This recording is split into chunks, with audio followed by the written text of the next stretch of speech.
mushrooms. They whisper behind your back again.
How did you lose your name? Did the fire take it?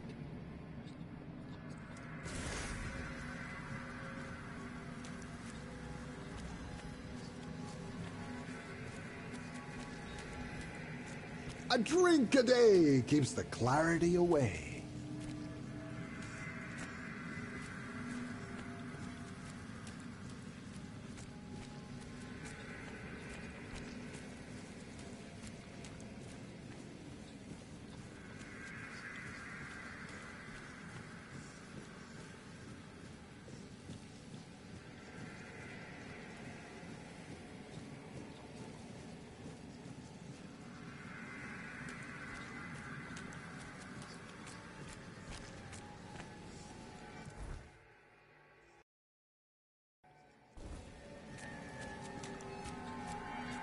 If you hadn't done it, you'd be dead as well.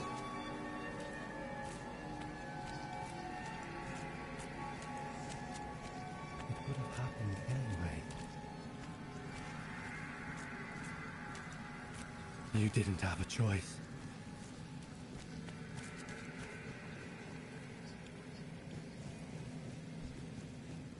If it weren't you, someone else would have pointed them to the hiding place. We trusted you.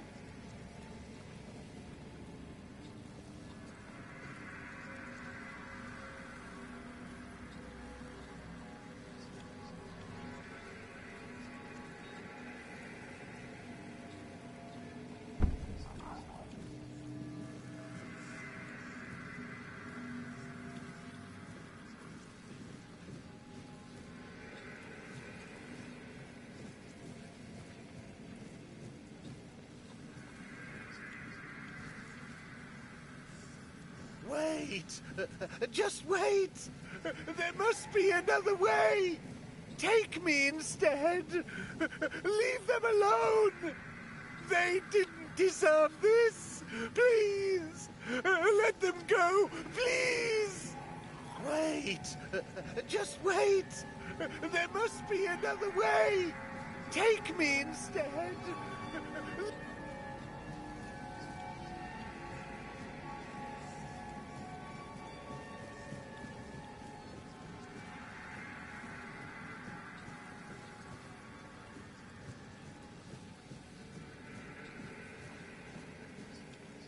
Oh, the king himself! I am unworthy. Oh, forgive me. How wretched I am. Yes, maggots, but I am a worthless maggot. You are here to help? The maggot cannot be helped. The worthless maggot betrayed its family. It ate their carrion. There are no more druids. There is no Murig. What is left is the maggot.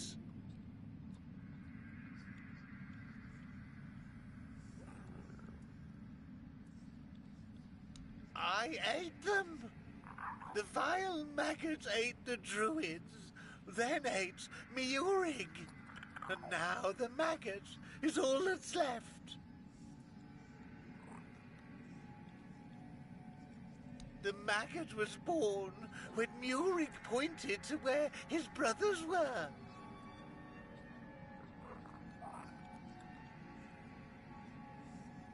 Yes, and thus the maggot was born.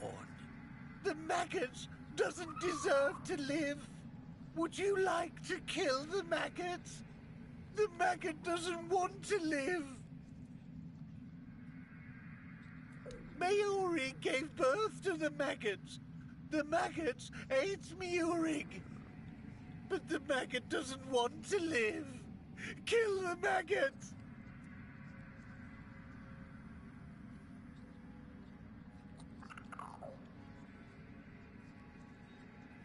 The maggot won't fight you. Kill the maggot!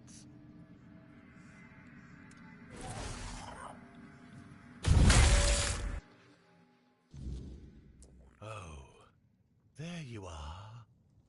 It was an interesting journey.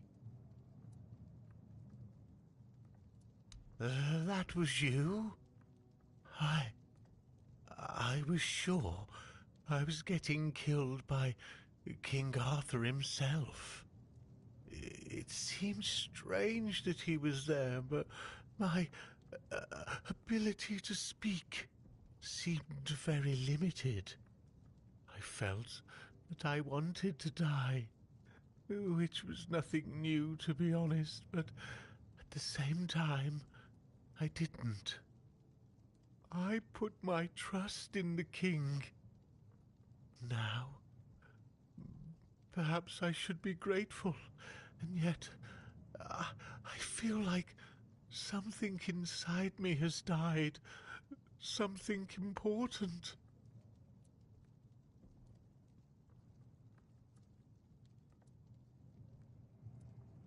I see. A mercy kill. Worthless maggots don't deserve anything else. Do you need anything? If not, then please, just go. I need to be alone. It did. Things I'd forgotten. Things I didn't know I knew. It's not a scroll. It's a tablet, split in two. Druids kept one half. Priestesses kept the other. The druid half. It's at Sagrimor's castle. I don't know how he got it. He wasn't the best sort. His castle sank a couple 100 years ago. Just grim stories left now. But my master etched his name in my mind. It has to be there.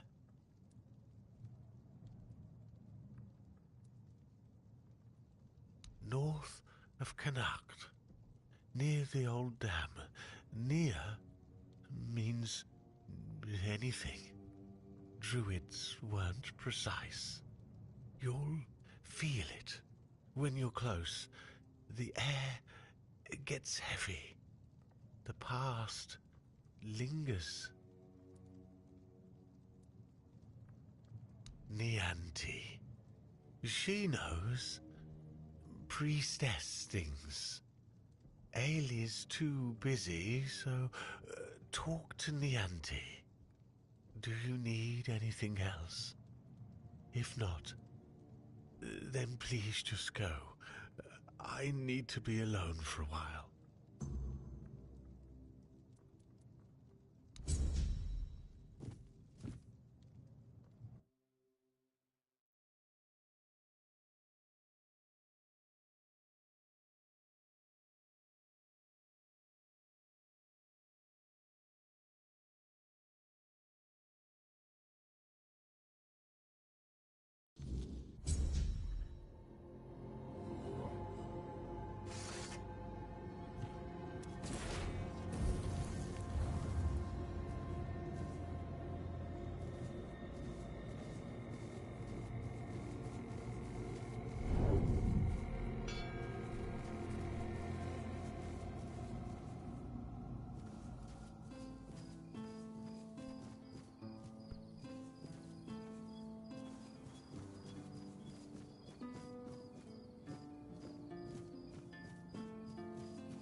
You looking for trouble?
still alive.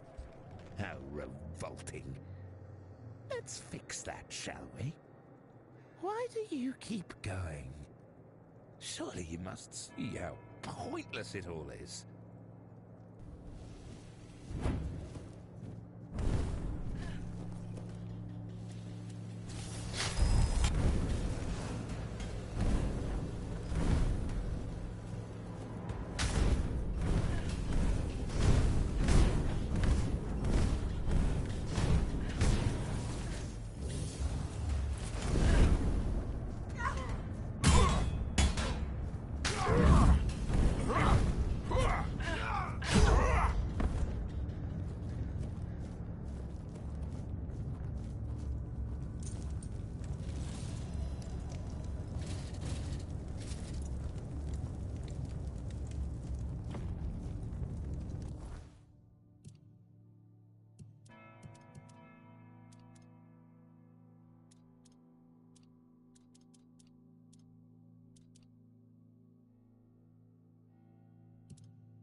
You're not one of the rats scurrying about this place.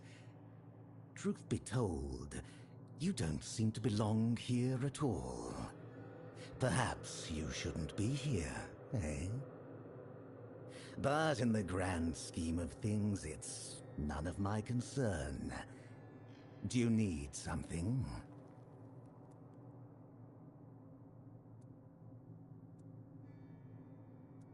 Waiting for a customer. Are you interested?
A king is a king. He bears the flaws inherent to any ruler, as if the crown itself bestows similar faults upon each bearer. But there's little to say about Sagramore. It's the queen, his wife, who is the true delight. She's scheming, spiteful, and beautiful. The ideal woman. Trust me, I've met King Sagramore on many occasions. He doesn't make much of a grand impression, and he used to have quite the short temper.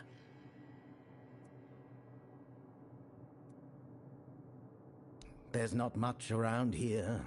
The most important places are my shop and Sagramore's court, just over there. You might also run into the Shroom Knight.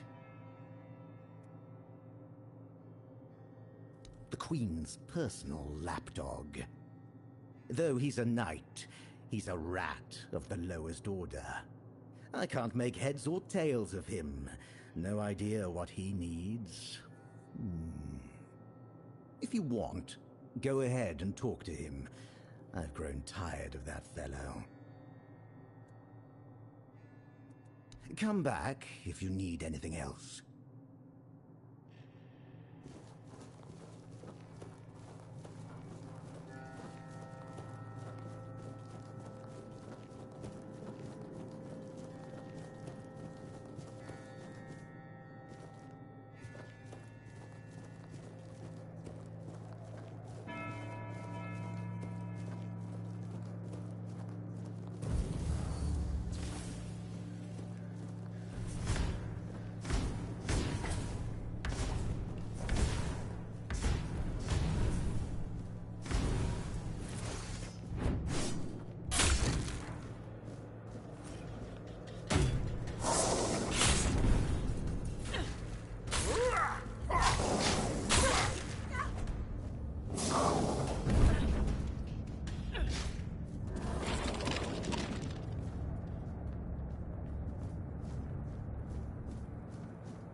Greetings to you, strange soul. You carry a light that doesn't belong to the Sagramor's realm. You're not from here, are you? I fear, then, that you won't be able to grant me absolution. At least not yet.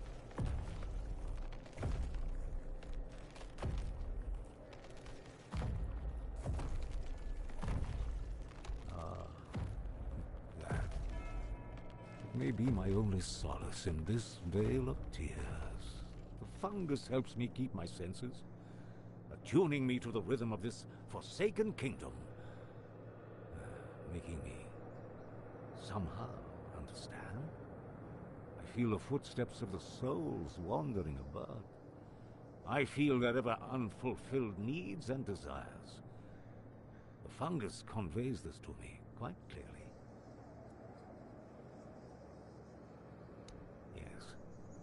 And in a way, I accept the workings of this wretched place. I feel as though I am a part of it. It gives me some sense of belonging.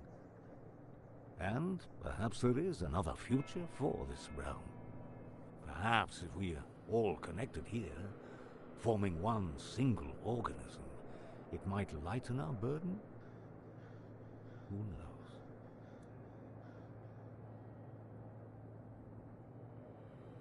Scroll. Indeed, I recall seeing Druidic sages arriving at the court long ago. I also witnessed powerful acts of magic. Surely the court custodian might know more, but you must forgive me. I cannot provide you with a more specific answer. May goodness and light guide you.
a new guest in our court.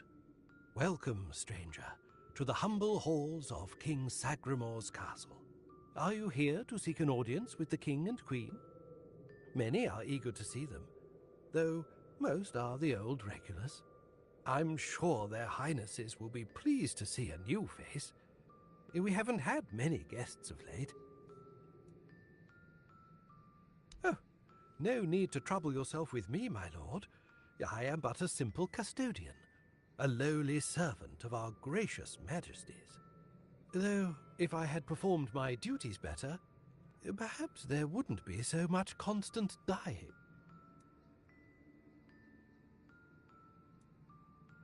Oh, it's no big deal. We live here in perpetual suspension. Time can't touch us, and it's all thanks to the Queen and her sisters, who decided that would be best for everyone. Well, as long as you don't sin against their majesties, then you might share my fate. Or that of Sir Stigander, who you may have encountered on your way to the castle. Loyalty, of course. Sir Stigander swore to our queen that he would remain faithfully by her side, and that he would take every sin of hers upon his shoulders. That was a very unfortunate pledge, as it later turned out. Now our brave and loyal Sir Stigander is atoning for sins that aren't his. But breaking his vows would be a sin in itself, requiring even more atonement. It's a no-win situation. But such is our fate. Well, I wanted to feel the softness of the royal bed.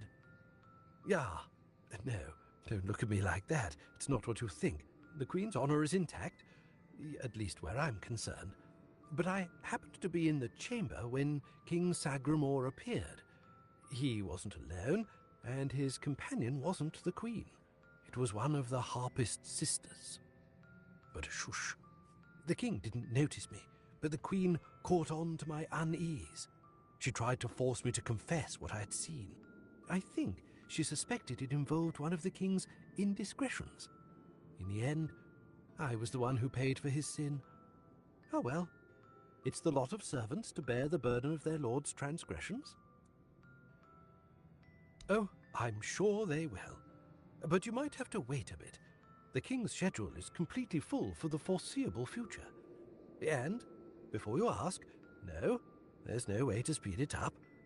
King Sagremore is very particular about treating all his subjects equally. Unless you're aiming to become the court jester, there's not much I can do to help.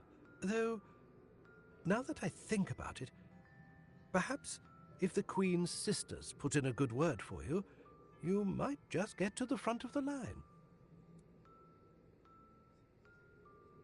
I'm glad you asked, my lord. All you need to do is kill me, and the keys to the sisters' chambers will reveal themselves to you.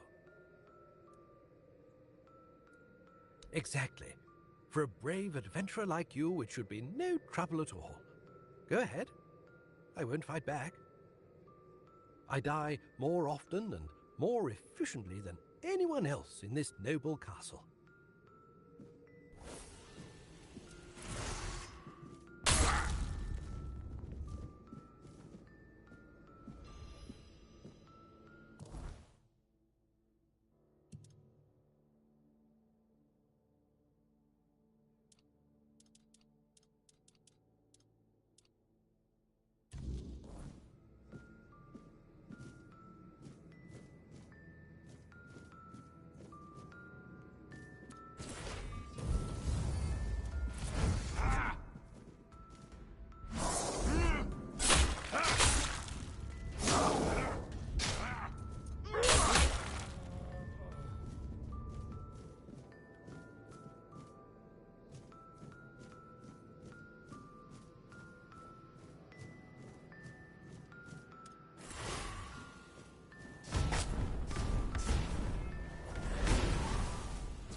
Pause.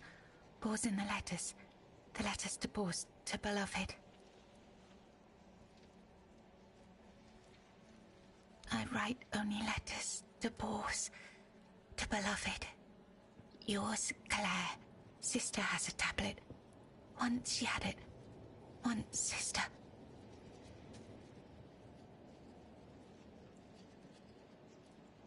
In Sagramor's arms. Once, me in Bor's arms. Forever. Yours, Claire. I write.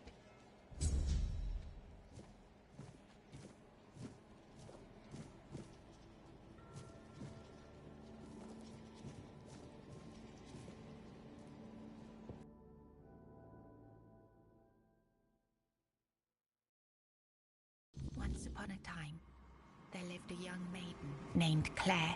She had 2 sisters, and together they resided in a resplendent castle within a land untouched by the cruelty of time. In this unchanging realm, there was neither the sorrow of endings nor the joy of beginnings. No sunrises, no sunsets, and no seasons to mark the days. Such was the design of the eldest sister, whose insatiable hunger for control bound the kingdom in eternal stillness. She hoarded love and devotion as a dragon hoards treasure. Yet for all her power, her heart remained empty. Cursed to feel nothing for eternity, Claire, the youngest and gentlest of the sisters, moved quietly through the cold, unchanging halls. Her beauty was, too, untouched by age or hardship.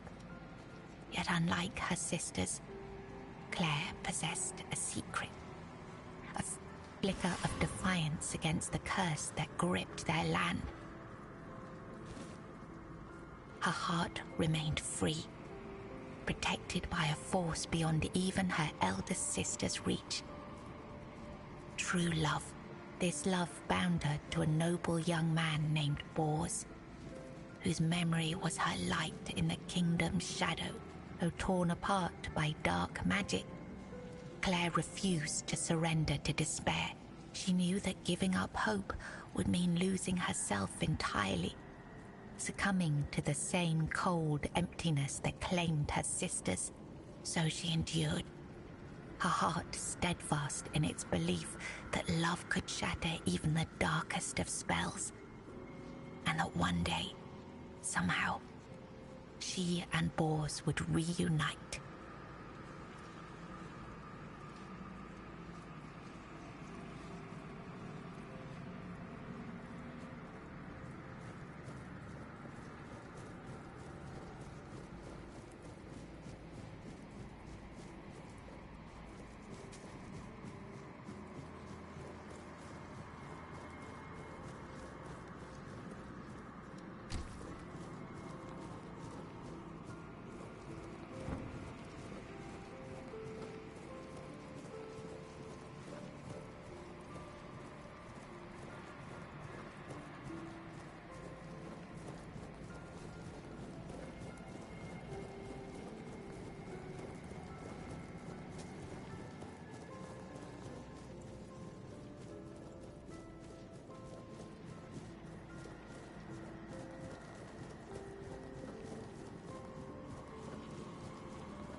It was the height of summer when young Bors first laid eyes on the maiden of his heart, working in the fields, his skin bronzed by the sun. He paused as the sound of hooves drew near. A lone maiden approached, her hair shimmering like spun gold, her cheeks rosy and her waist snugly drawn into a spring green corset. While the other peasants bowed their heads, Bors stared unabashedly. Sensing his gaze, the maiden turned sharply, startling her steed. The horse reared and she tumbled from the saddle, straight into Bors's waiting arms. Their eyes met, And in that instant, the maiden felt herself lost. A warmth bloomed upon her cheeks. But a deep foreboding stirred in her stomach, for she knew there would never be another man who could claim her heart so completely. From that day forward, she rode past the fields daily, offering Bors water and sharing quiet moments beneath the shade of a willow tree. Days stretched into nights, and the two surrendered to love. But one day, as the maiden passed the field, her beloved Bors was nowhere to be found. She waited beneath the willow until darkness fell and reluctantly returned to the castle. The next day, and the one after that, she returned. But Bors never did. Summer turned to autumn, and the maiden ceased her rides. She withdrew into the shadowed stillness of her tower, her heart heavy with unending sorrow. Unbeknownst to her, Bors's bones lay bleached and brittle beneath the sun, hidden in the very field where their love had bloomed.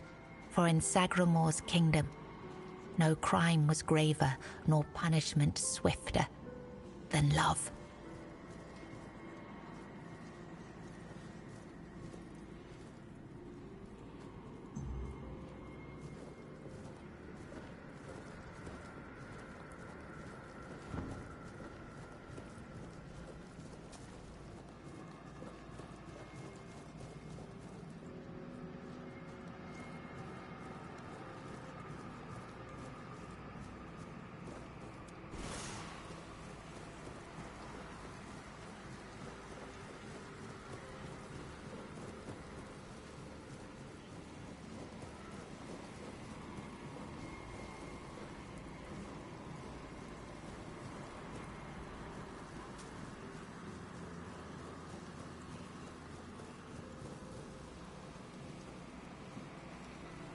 Long ago, there lived a maiden named Claire, fair of face and gentle of heart, cursed by her cruel sister to remain imprisoned in a high tower.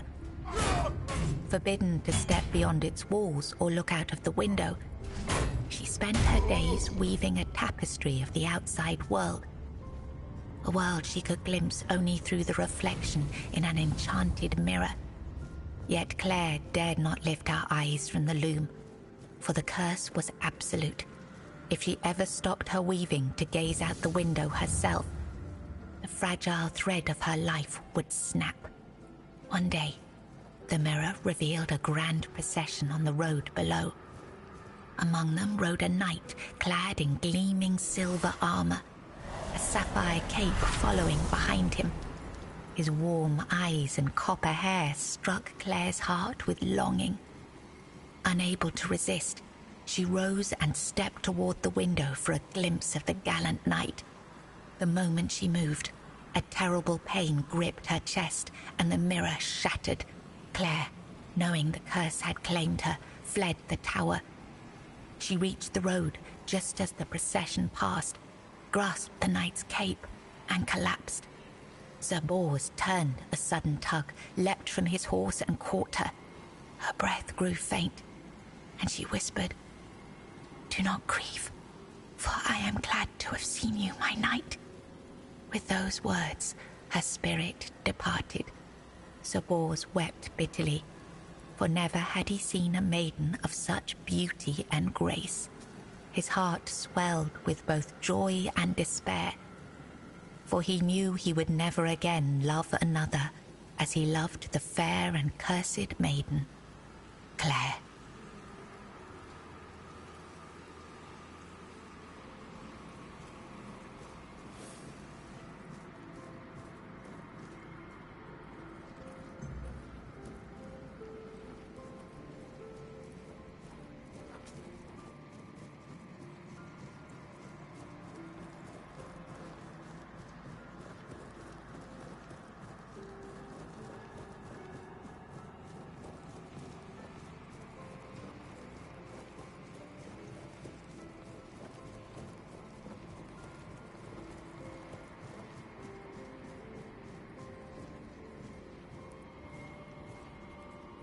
In the days of King Sagramor, there lived Bors, a wandering minstrel whose songs were famed for their beauty and sorrow.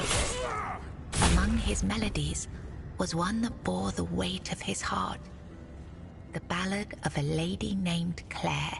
Claire, a noblewoman of unmatched grace, had been betrayed by her jealous sister, who sold her to a rival lord for power. Locked in a distant tower, her pleas for rescue went unheard. But Bors, who had once sung for her in her father's court and fallen deeply in love, learned of her plight and vowed to save her. He journeyed to the castle where she was held and sang beneath its mist-shrouded walls each night, hoping she might hear him. At last, a faint voice joined his song. Claire, her spirit unbroken despite her captivity, determined, Bors devised a daring plan. Each evening he sang in the castle hall, lulling the court into an enchanted trance. When the moment was right, he slipped away to free Claire. Together they fled through shadowed halls, hearts pounding with hope. But as they reached the forest edge, disaster struck. The alarm was raised, and the guards gave chase. Armed only with his lute, Bors faced the guards to protect Claire. In the struggle, he was struck down, his body falling beside his broken lute. Claire was dragged back to the castle, her heart forever bound to the minstrel who had died for her.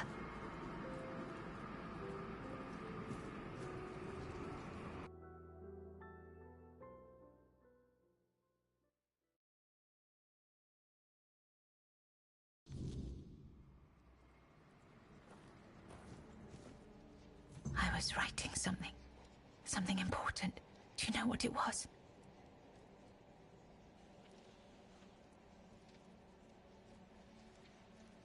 Yes, Bors, my former lover.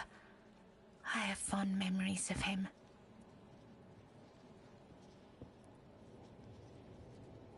Really? Perhaps that was true once. I longed for my own Sagramor. I craved love, true love. A beloved, not a dog. My dearest Bors, I'm sorry. My sister. I have 2 sisters. One older and another the eldest. She's the caregiver. She nurtures. She helps. She tries. I was writing something important. Enough.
Who goes there? Are you here to see the children? Oh, my sweet babies. I lost them. I lost them all before they even got here. They scattered, poor things, like dandelions in the wind.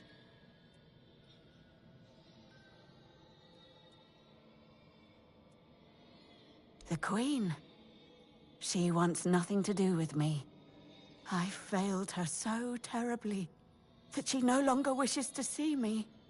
I've fallen so far from her good graces. But I will make it right. You'll see. I just need the children here, safe and sound. Maybe when she sees them, even as they are, she will love them just as much as I do. My little flowers, they're all gone. Met their grim fates within these castle walls. They die and die at the hands of those who should have loved them, or through their neglect. Poor little things. They deserved so much better. After all, they were barely more than blood on our sister's white sheets.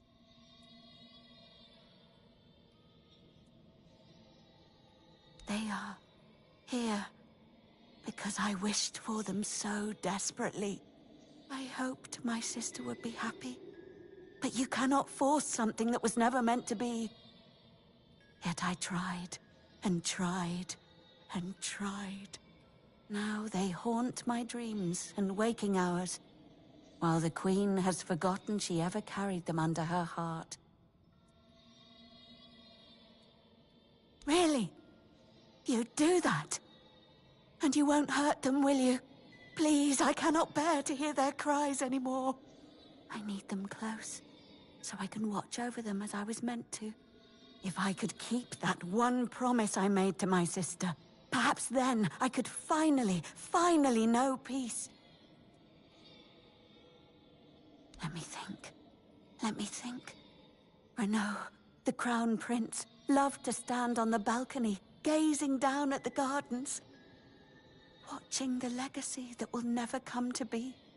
Little Noah, covered in blood. His mother would wash him again and again, scrubbing endlessly. It feels like he rarely leaves the bathtub. Oh, and Hugo, such a sweet child, sleeping soundly in his cot, sleeping and sleeping, always and forever. He has his favorite lullaby.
He's gone. Young Prince Renaud. Oh, by the gods, lost for good this time. The midwife will wring my neck with her bare hands. I can't. No, I won't go back to her like this. And the Queen, she'll do worse. Much worse. Have you ever seen her angry? Hopefully not. Oh, yes, of course. Straight into the void. He stood there for a long while, just staring into the well, and then he was gone. He just stepped in like it was the most natural thing in the world.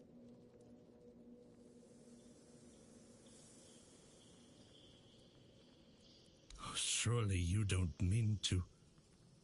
Oh, may the gods watch over you. Or, no, wait. Better they don't look upon someone heading into a place like that. They might feel disgusted. but I wish you luck. Remember, everything you do is being judged.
Did the midwife send you? Or was it that coward who's supposed to be keeping me under their heel? Don't take it personally. You're not that special. Nobody is. I just wanted you to leave me alone. But as always, everything in this house proves hopelessly useless. Any form of service, flawed and feeble. They lack competence. Next time, I'll find a deeper despair and an emptier void to hide in. The firstborn of the king and queen, a proper little princeling, almost grown, though life has never tested me thanks to the comfort I was raised in, which is why I'm full of whims, why I think only of trivialities, why I'm just a gilded youth, unable to appreciate what I have. I won't bother listing every one of my vices. Mother won't be pleased with how miserably the court servants perform their duties. She never handled disobedience well. Well then, we can skip pedagogical lectures, as I know you'll force me to return at the end. And later, I'll try to run away again. Spare yourself the trouble. You don't have to drag me by the hand, I know the way back. The Queen's little lapdog. Phew.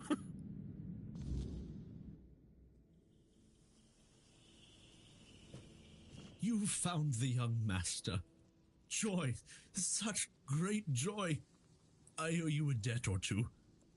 We simple folk, we must stick together. Here, take this. I hope it serves you well.